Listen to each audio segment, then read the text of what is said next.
Computer, enhance. Alright, you're right, it is blue.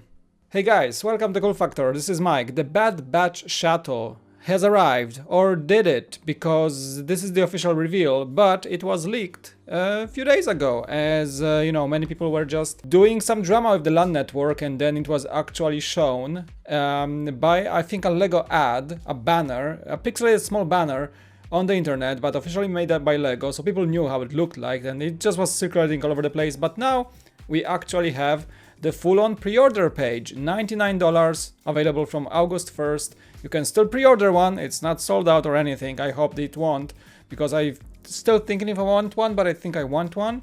But here we are, and well, happy Star Wars belated day, I guess. Lego also launched this picture, and I can see the better color depiction here. People were saying that in that light, yeah, it looks much better than in the show. It actually looks like dark bluish gray because of the light here. Obviously that sun blue just looks different here. And okay, yeah, I would say yes, if it was dark bluish gray, it would be more accurate to the show. But you know what? I couldn't care less because Star Wars is known for grays and dark bluish grays, and I think it's okay that we have something sun blue, even though it's not as accurate to the show. But again, I'm a noob here, I'm not super invested in the show. I like that there is a different Star Wars ship that is not gray. It's okay. I think that was the main premise of Lego doing that, but I can see some, a lot of fans getting actually upset by this. In my case, it's alright, so don't throw too many tomatoes at the screen, please. By the way, this Bad Batch shot is actually very, very cool, so good job, Lego. I like this one quite a bit. Alright, what do we have here? What's the whole hype is about? We got the whole squad of Hunter, Wrecker, Tech, Echo, Crosshair, and no one else, nothing else but GONK Droid, the best of the best characters. If there's a GONK Droid in the set, you can bet a set is at least good. Alright, that's the general rule of Star Wars, of Lego Star Wars. A GONK is in there, you can buy it with no remorse. Anyway, the full squad is here. The shuttle is also having 2 speeders, which is interesting, at 969 pieces. By the way, that's the piece count. Should have mentioned that before, but at 969 pieces, it's, I think they could have skipped the Bark speeder, honestly. It's just the recolor of the 501st Bark speeder. Exactly the same build. I double checked, looked closely, and it's the exact same build. So in that case, 501st is a great value of a set. You can, of course, easy to buy right now. It is easy to buy, but many people just have this speeder already, and if we have the shuttle, that way those pieces could have gone inside the shuttle to make it, I don't know, bigger, maybe more displayable, maybe some stand. I would appreciate a stand instead of a speeder for that reason, like so that we can display the shuttle in full flight position, for example. And I guess speeder has just enough pieces to include a very decent stand for that.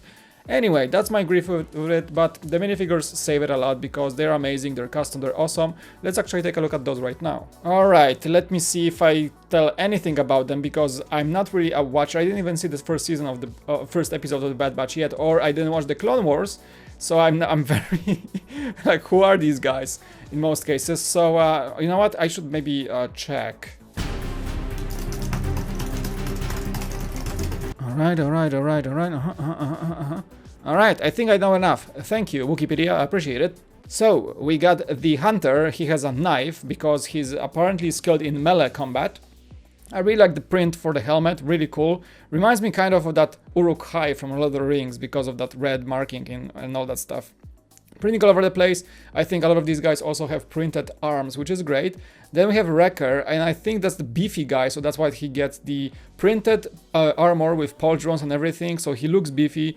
Maybe the helmet could have been bigger, but I love that skull print. It's awesome, really cool stuff right there. But yeah, he's the beefy guy, so could have maybe had even a bigger of a mold for the helmet. I would appreciate it. The insignia on the pauldron kind of reminds me of what the Space Marines have in the Warhammer 40k lore. They're like all those beefy guys in their armors with the insignia on them, so kind of reminds me of that just a bit.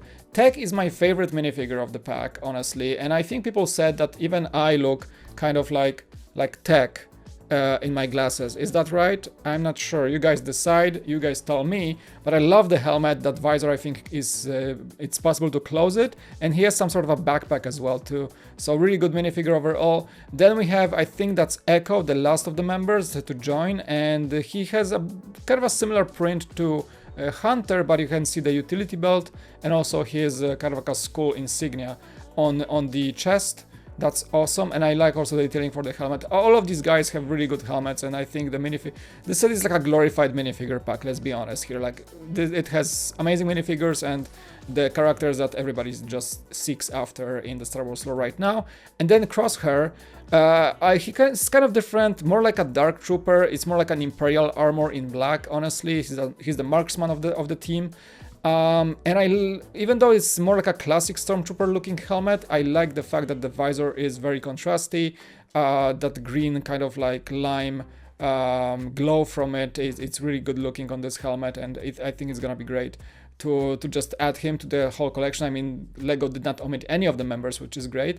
And then we have the one and only GONK Droid. I mean, come on, if there's a GONK Droid, again, buy the set, obviously. This is like almost a no-brainer. Like, Gonks rule. Gonks awesome. Hashtag Gonks the best. Alright, let's take a closer look at the whole build. Again, the Bark Speeder is the same as we have the 501st. Exact same build, just a recolor to match their more like a grayish metal colors. We get also hair modes for the guys. You can see here. I think there's one more picture showing their actual minifigure head prints, which is awesome. I like the addition of the lime speeder, honestly. It's kind of reminds me of some sort of like a bounty hunter speeder, honestly. It looks good in that way, and I like that they chose a very unusual color of lime. So it does just adds a bit of a splash of color, a bit of a contrast to the entire set. And the build is honestly good. I like it much better than the Bark Speeder, to be honest. And you know what? I still like the blue. I don't care what people say.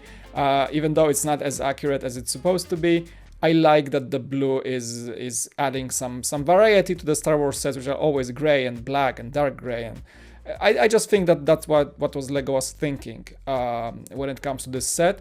And if you can look closely at the canopy as well, I think that is a print.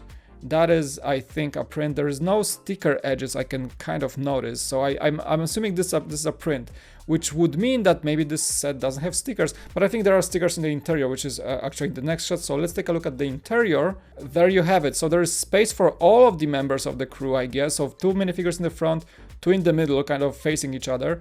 And also I think that's a space for a minifigure as well, or maybe not. Well, I think it's kind of like where the joint is going. So if there is no space for the 5th guy, that's kind of bad. And of course there is no way, I think, to store the GONK Droid too. So that might be a bummer not to be able to sit all the 5 crew members. We'll see how it goes, but I don't see any extra space. I don't think there's a minifigure space here. Anyway, what you can also notice here is those really cool 2, yeah, those are stickers. I think those are actually stickers, but this one, let me enhance, computer, enhance. This one shows the Venator. I think there is a Venator here. So is that an Easter egg of something that's gonna be coming in LEGO very soon? I don't know, but I wish it could be. And LEGO usually does hints like that, and it's been proven correct in the past, so I would pay attention to that sticker and maybe expect something from those Clone Wars eras in the shape of a Venator in the future. We'll see. There's a cool print here, and those are definitely stickers for the engine details for sure. So yeah, there are stickers in the set 100%. I'm not even trying to deny that, but yeah, the interior is not too much, but it does fit at least 4 comfortably. We're gonna have to see if there's space for the 5th minifigure. Probably not. That is the action shot from the box. So closer look at that canopy / cockpit shield. Yeah, those gotta be, they can be stickers. They're too accurate. There is no edge. You would see something here, but I think those would be stickers, which is greatly appreciated. So LEGO is actually moving forward with printing more unusual pieces like canopies, and I think that's gonna continue. So that's great. And in this shot, you can see some of the minifigure heads prints. So I really like the Hunter's print. That's like a Braveheart situation going on here. I mean, he kind of looks like that in the show. I do know from Wikipedia. Okay, I do know that. This one has the Wrecker has a nice print, like a tough guy. Echo has like some implants here visible. We don't see Crosshair's head for some reason. And I like that tech. It kind of looks like somebody taken straight out of Ghostbusters. I think even the Hermold is what one of the Ghostbusters members had. I think Ray Stanzer. We'll see, but I think that's a Ghostbusters mold, which is awesome. So yeah, minifigures solid, like even with the head prints, it's gonna be a great pack of figs. Just a shot with the kid to show the size of the set. And I don't think it's gonna be as sizable as the Razor Crest. I still consider Razor Crest to be one of the best playsets released lately, for that has amazing display value and also pretty cool features.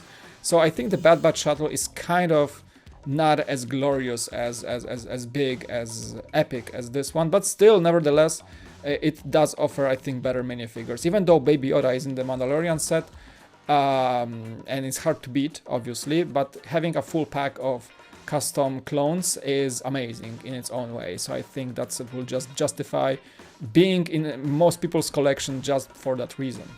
Another kind of a lifestyle shot on the table, so you can see it does look good on display, especially folded. But again, I wish instead of the Bark Speeder, I would have liked to see sort of a stand to make it displayable in flight. I think that would be a really good addition to this set. And just the building process, you can see just how much space it takes. It's not too big of a set again, but it's gonna be sizable, and honestly, it should be, looks like a fun building experience overall. And just to conclude, LEGO always adds those really cool 3D prints, like woo, you can like actually zoom in, zoom out, and have fun with it, just showing the entire render in full detail. Great, and we can kind of like also take a look maybe one more time at the back of the set with that cool little engine, and engines are the build for the engines, like whoa, they're actually good looking in the back. None of the pictures really show the back, but you can see from the 3D spin the back looks good, and it's gonna look, I think, good from all angles. Believe me or not, I had to record this video twice because the first time just sound died for some reason, even though my microphone was reading. Anyway, I hope you guys enjoyed this first, not so first because of the second recording, look at the Bad Batch Shuttle. Comment section is open below, and hit the like and subscribe. You know how it works, obviously. Are you guys getting it? I think there's gonna be a lot of yeses in the chat, in the comment section. I'm not streaming.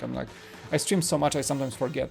But I think there's gonna be a bunch of yes, I'm getting it in the comment section. I'm not emotionally invested in the show, or didn't watch Clone Wars or Bad Batch yet for that reason.